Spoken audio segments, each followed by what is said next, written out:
There are some things you can't unsee. I've worked in the field of child sexual abuse for 8 years as part of the Thorn team. We build technology to defend kids from sexual abuse. So I've made personal decisions about what I know and what I sometimes have to see. And I work alongside incredibly brave officers who have to see the unimaginable every day as they search for these kids. I don't need you to ever see it, but I do need you to know about it. And I'm going to share something with you today that I'm carrying, and I'm going to give it to you so that we carry it together for them. The kids who are very much a part of our lives, but are not part of this conversation. What I'm about to share with you is hard to hear. A few months ago, law enforcement contacted us about a case they were working. It's never a good sign when they reach out to us directly because it usually means that the abuse is quite severe, and that was true in this instance. A father is raping his daughter and putting the images and videos online. He is taking precautions to not get caught. Their one clue is they think it may be in the US. His daughter looks to be about 2 or 3 years old. For the purposes of our conversation today, I think it's important we give her a name. We'll call her Marie. Marie is a human being. I have seen Marie's face. It's something I will never unsee. Right now, on March 21st, 2021, if every major tech platform ran Marie's face against their data, the chances are they would probably find her in a non-abuse photo. And that would end this nightmare for Marie. But here's why this is such a challenging conversation. There are reasons, privacy reasons, legal reasons, even some technical reasons for why we can't do that today. And intellectually, I accept those reasons, but it just doesn't feel right. It doesn't feel right because we as adults have made certain decisions while she as a child has continued to be abused. When I meet Marie in the future and she sits across from me and says, "Did you do everything you could to help me, to find me?" What would I say? We must fiercely guard our right to privacy. It is incredibly important. But we must also fiercely guard one of our greatest resources, our children. We often say you can be or you can have all these 3 things. You can want more privacy online, you can want to protect children online, and you can use technology. You don't have to choose. I am here today to share with you the idea that privacy is a continuum. It's not an all or nothing proposition. It's not an on or off switch. And if we are wanting to create a world where we have more privacy online and protect kids, we're going to have to strike that balance, and we're going to have to work hard to do it. I am sharing this with you today because we are going to signal to you, the users of these technologies every day, that you're going to have to make decisions along this continuum as part of this process. People often say to us, "Isn't it obvious that people can't share child pornography online?" And we call child pornography child sexual abuse material because that is what it actually is the evidence or documentation of a child's abuse. And the answer right now is currently yes. Right now, most companies can detect child sexual abuse content. But as we move to more private environments, without the right technical solutions, we may lose sight of it. how did we get here? How has there been such a strong swing towards privacy, or why has that happened? People are upset.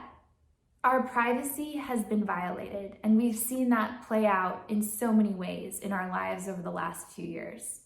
So in response to that, companies are making a major course correction, and they are trying to provide you, the user, with more private environments, more secure environments, more trusted environments now. And that generally is a good thing. It's a great thing. And it can be a great thing for kids too, if it's doing things like protecting their data, not disclosing their geolocation, etc. However, what's not often talked about in the privacy conversation is who loses out, who isn't protected as in those private environments. And I'm going to use encryption as an example. Encryption will absolutely protect activists organizing against oppressive regimes and allow them to connect and organize. Encryption will also protect someone sharing Marie's abuse video with someone else and encouraging others to abuse children in the same way, and it will make it harder to find those kids. Both realities are true. We have to acknowledge that.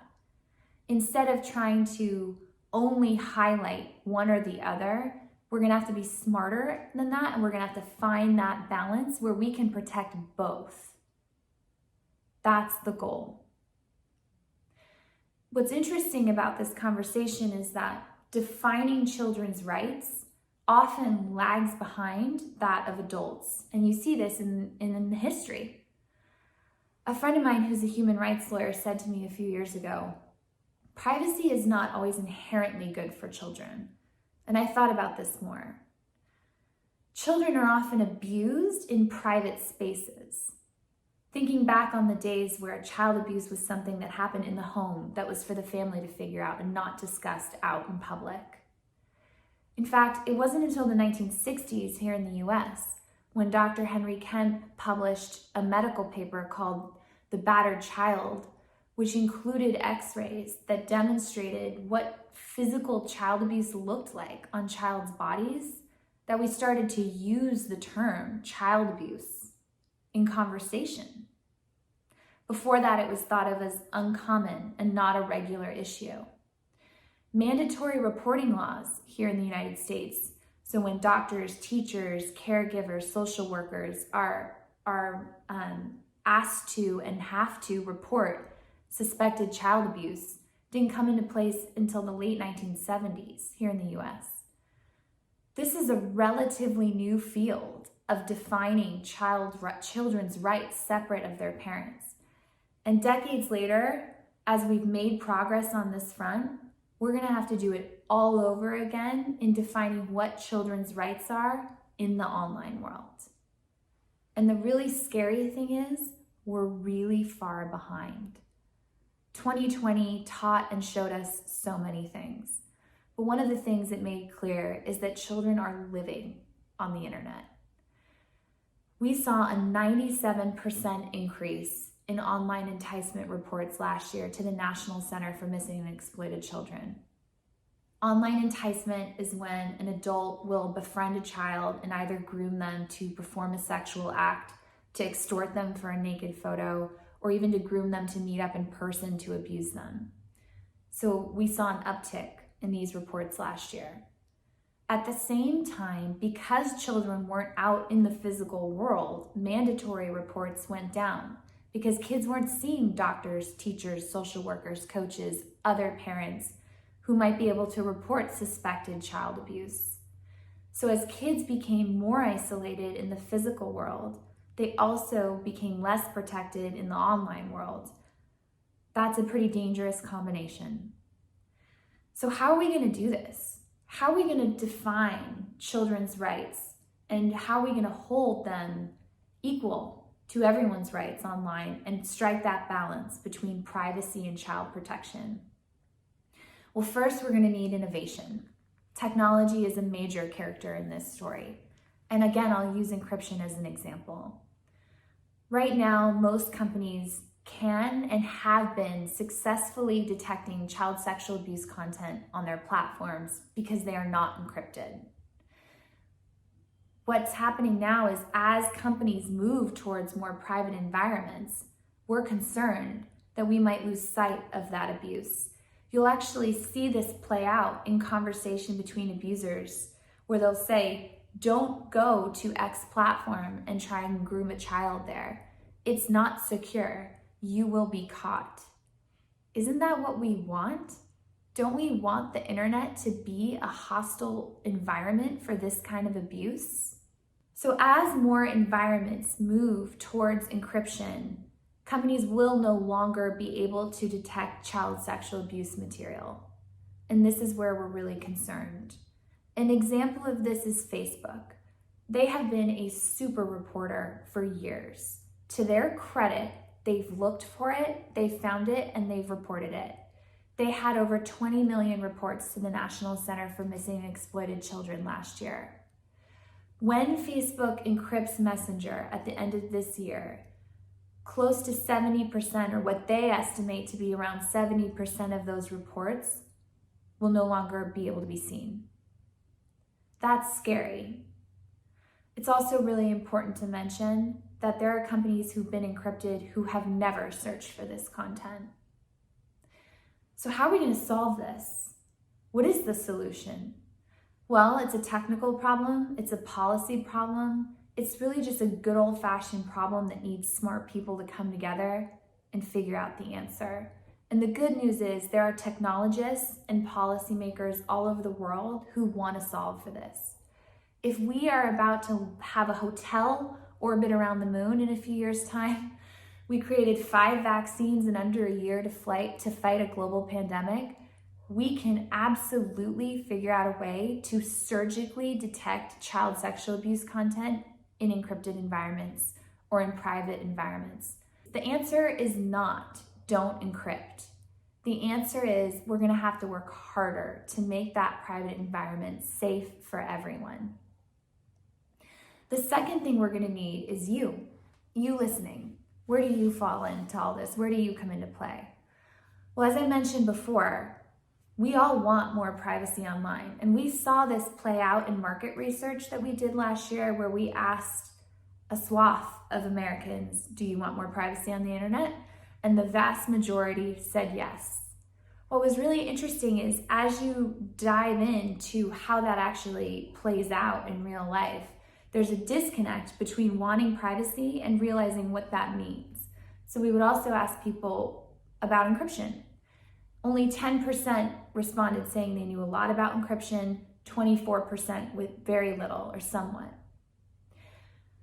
This decision of how you gain more privacy on these platforms has been made for you without a full disclosure about what the trade-offs are. When you click a box to say, yes, I want more privacy on this platform, you're not thinking, I'm making it harder to find kids like Marie. You're thinking about protecting you and your family. So until we're open and honest about the full spectrum of trade-offs that happen here, we're not going to find a solution that's balanced, because I guarantee you the solution is not sitting at one of the either ends of this continuum. There's a final point to make today, which is really important, which is that we believe in privacy for all, including the children who are in the images and videos. We must acknowledge that every time Marie's image or video is shared, her privacy is being violated. By not acknowledging that the privacy of the children in these images and photos is happening now, we are robbing them of their privacy as a future adult. We know that these images and videos will never go away, but we have to make the promise to them that we will do everything in our power that they not see the light of day. They go on to haunt these kids for the rest of their lives. Trying to remove them and acknowledging that that is a breach in their privacy is the least we can do. So when I think back to if I were to meet Marie in the future, and she was to say, did you do everything you could? Right now, I would have to say no. And I'd say no because we haven't done the work to figure out those balanced solutions. It's hard, and it's never been done before, but we're gonna have to do it. For me personally, if I was using an encrypted platform, I would be okay knowing that they're looking for child sexual abuse in that environment. But I recognize that's a controversial thing for me to say, and I respect you if you disagree with that or if that's not true for you. But we have to have these open and honest conversations if we're gonna figure this out, because there is absolutely a world where we can protect our privacy online and we can find Marie faster. We just have to build it. Thank you.